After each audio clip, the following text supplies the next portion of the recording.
तो एक ही चीज़ कहना चाहता हूँ कि जितनी गंदी राजनीति इस सरकार में हो रही है ना, वो कहीं पे भी नहीं हुई। आप एक नोट बनाते हो, वो भी उसमें अधिकारियाँ नहीं होते हैं, फिर आगे एलजी साहब के पास जाता है, वो भी मजाक कर रहे हैं। तो मैं दोनों से कहना चाहता हूँ, दिल्ली की सरकार एक सरकार मौजूदा सरकार है, उसके अंदर अच्छी सुविधा देना और रोजगार देना दिल्ली सरकार का कर्तव्य बनता है। जब दिल्ली सरकार नहीं बनती तो एलजी साहब को उस पर एक्शन लेना चाहिए था, मगर नहीं ले रहे हैं। ये राजनीति करना बंद कर दो। फिर भी हम कह रहे हैं कि अभी हम शांति प्रदर्शन कर रहे हैं, अगर हम उपग्रह पे आए तो आपकी बैंड से बैंड बजेगी। हर मोहल्ले हर गली में हमारे सिविल डिफेंस वॉलंटियर है, वहाँ पर वो जाएंगे। जब आपके प्रचार करने के लिए वो लोग आएंगे तो मैं आपसे पूछना चाहेंगे, सभी हमारे बस मार्दा पूछेंगे कहाँ थे आप हमारा रोजगार देने के लिए। एक सरकार 11,000 लोगों को रोजगार नहीं दे सकती तो क्या कर सकती है। तो मैं आपके चैनल के माध्यम से सरकार को सीधी सीधी चेतावनी देना चाहता हूँ कि ऐसा ना करो जो 2013 में एक नई आम आदमी पार्टी ज्वाइन हुई थी, और एक संघर्ष के हिसाब से ऐसा ना हो कि कुछ ऐसा बदलाव हो कि आप दोनों सत्ताओं से बाहर हो जाएं। एक पार्टी तो 27 साल से बनवास काट ही रही है, और कहीं ऐसा ना हो कि दिल्ली सरकार ये भी बनवास काटती नजर आए। तो ये राजनीति करना बंद कर दो।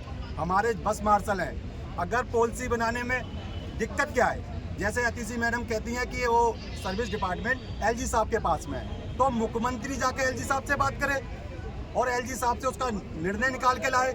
मगर ये दोनों राजनीति कर रही हैं। एक नोट बनाता है तो दूसरा कहता है नकली है। जब आपको विधानसभा में अपने विधायकों की वो बढ़ानी होती है तब नकली नोट नहीं होता है। जब आपको एक किसी की योजना बनानी पड़ती है तब नकली नोट नहीं आता है। तो मार्शल पे ये राजनीति क्यों? ये मार्शल पे क्यों करना चाहते हो? नकली नोट एक बनाता तो दूसरा नकली नोट कह रहा है। राजनीति करना बंद करो। तीन बार विधानसभा में ये पारित कर दिया गया कि मार्शलों की ड्यूटी, जब मार्शलों को लगता है कि खुशी हो उनके घर पे आती है तब आप कहते हो कि ये गलत है। तो दोनों ही कहीं ना कहीं राजनीति कर रही है। राजनीति करना बंद कर दीजिए। ये बस मार्शल बड़ी, जब आपको कोरोना की जरूरत होती है तो बस मार्शल और सिविल डिफेंस को बुलाते हो, G20 की बात होती है तब सिविल डिफेंस को बुलाते हो, जब पोल्यूशन आ गया, दिल्ली हवा लेने में दिक्कत कर रही है, तब तुमने तुरंत बस मार्शल को बुलाया। तो हमारे जो बस मार्शल थे हमने वहाँ उनको तैनात करवाया। बाकी 1000 करीब बस मार्शल वहाँ पर सुरक्षा में लगे हुए हैं पोल्यूशन की में, बाकी 9000 लोग सड़क पर हैं। ऐसा ना हो कि आपकी विधानसभा और आपकी सरकार मार्च में इलेक्शन होने से पहले ही गिर जाए। तो मैं पहले ही आपके हाथ जोड़कर विनती करता हूँ, इनका रोजगार दे दीजिए इनको। ये बहुत ही दुख की बात है कि एक मौजूदा सरकार, एक शक्तिशाली केंद्र में बैठी सरकार, दिल्ली जैसे राज्य में बेरोजगार लोग घूम रहे हैं तो देश का क्या हाल होगा। तो मेरा है कि चाहे गृह मंत्री जी हो, चाहे एलजी साहब हो या दिल्ली के मुख्यमंत्री हो, मैं तीनों से अपील करता हूं कि इन 10,792 का रोजगार सुरक्षित कर दीजिए। अगर पॉलिसी में बनने में समय लग रहा है तो आप इन्हें एग्जिट ऐसे ही भेज दीजिए। जब आप 9 साल चला सकते हो तो इन्हें 2-3 साल चलाने में क्या दिक्कत है? 3 साल में बना लेना पॉलिसी, मगर इनको वापस करो।